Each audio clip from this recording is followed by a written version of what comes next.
Hello there. My name is a.snowden. I'm Professor of Mental Health at Edinburgh Napier University, and I'm also the lead researcher here at the European Research Institute for Chaplaincy in Healthcare. I'm also a visiting professor at KU Leuven University. And I'd just like to give you this really quick whistle-stop tour of what the PROM is. So I'm going to do that by first telling you what it is, then saying why we need it, and finally give you some instructions on how to go about getting it. So what is a PROM? A PROM is a patient-reported outcome measure, and it's a self-reported questionnaire that assesses quality of life or perceived health status. Now, there are an awful lot of these PROMs around, but there is only one Scottish PROM, and the Scottish PROM is a self-reported questionnaire that quantifies the outcome of chaplain interventions. So it was deliberately validated to pick up the outcomes of what chaplains do in Scotland, and that's where it was devised, but it's since been used around the world. And this is it. This is the PROM. It's in, well, this is actually the PROM here, but it's generally in a questionnaire which has these different sections in it. And this first section is the demographic section, just name and address, gender, age, and whether someone's religious, spiritual, both or neither. And that's important because we want to find out whether chaplains particularly work well for people with religious or spiritual beliefs, or whether whether chaplains work just as well for anybody. And this next set of questions is about the things that the chaplain does.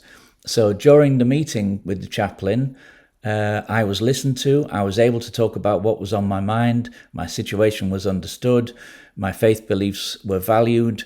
And you would check one of these boxes according to how you felt the chaplain was during the encounter. So none of the time, rarely, some of the time, often, or all of the time. And that section is about the things the chaplain does. As I say, this last part is things the chaplain impact upon, and this is the PROM. So it's these 5 items that actually make up the PROM. And they're scored exactly the same as the last section, but the items are about the outcomes of chaplaincy. So being honest with myself about how I was really feeling. Anxious, that's a negatively worded item, so that's scored opposite way round. I had a positive outlook on my situation. I was in control of my life, and I felt a sense of peace. And people score these according to how they felt over the last 2 weeks. So that's the PROM. And finally, you can put some free text here. The patient puts some free text here, often to describe the encounter. And that's been really useful for chaplains to maybe reflect on their own personal practice. Okay, but why would I need it? You might be thinking to yourself. Well, have you ever asked yourself why we need chaplains in the first place? Or why not replace a chaplain with a nurse when there's a workforce vacancy? And are chaplains even important? What do chaplains do? And for example, do they do the same all over the world? Well, we've used the PROM to actually answer all of those questions and more. So you can see it's actually really quite useful to answer some fundamental questions about healthcare chaplaincy. Say, for example, the PROM could be used as a screening tool. Recently, we did a big international study looking at thousands of the PROMs to look at average scores and came up with the delineation on the left there. So essentially, people scoring above 14 were absolutely fine. Scoring, just to go back a second, the PROM scores between 0 and 20. And the vast majority of people score between 10 to 14. They're the average people. And so, anything above 14 is absolutely joyous. No need to worry about them whatsoever. The people scoring one standard deviation away from the norm are these people who score 7, 8 and 9. and those people scoring 6 and under are more than 2 standard deviations away from the norm, and they'd require an urgent referral. So that gave us the idea, could we actually use this method as a way of identifying people for whom spiritual care would be beneficial? So just to go back to a study that we did to corroborate this, these are the categories. We used the PROM in a study in GP surgeries. These GP surgeries, people were coming to see them and they weren't necessarily physically poorly, but they may benefit from a chaplain and talking to them. And that's what we found. We called this a community chaplaincy listening. And what we did was we measured them at the beginning and at the end with the PROM to see if people improved over the period of being in the study. So the person attends the GP in the corner there. The GP recommends they go on to community chaplaincy listening.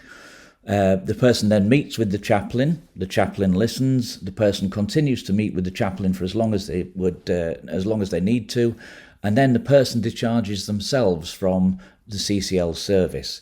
So we measure them at the beginning and at the end there. So we have a baseline measure of when the GP referred them, a post-intervention measure for when they finished in the study, and then we can look at the difference between those results. And on average, people were scoring around 8 at baseline, and post-intervention they were scoring around 12. So if we transfer that back to our diagram, you can see that beforehand people were definitely in need of being referred. They were in that orange category there, and afterwards they've gone back to an average score for the PROMs.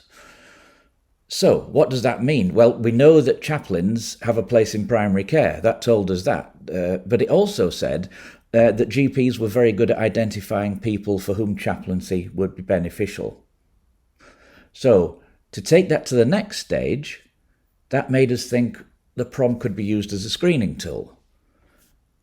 GPs identified the right people for chaplain support in this study, and then these people went on to score very low on the PROM, an average of 8.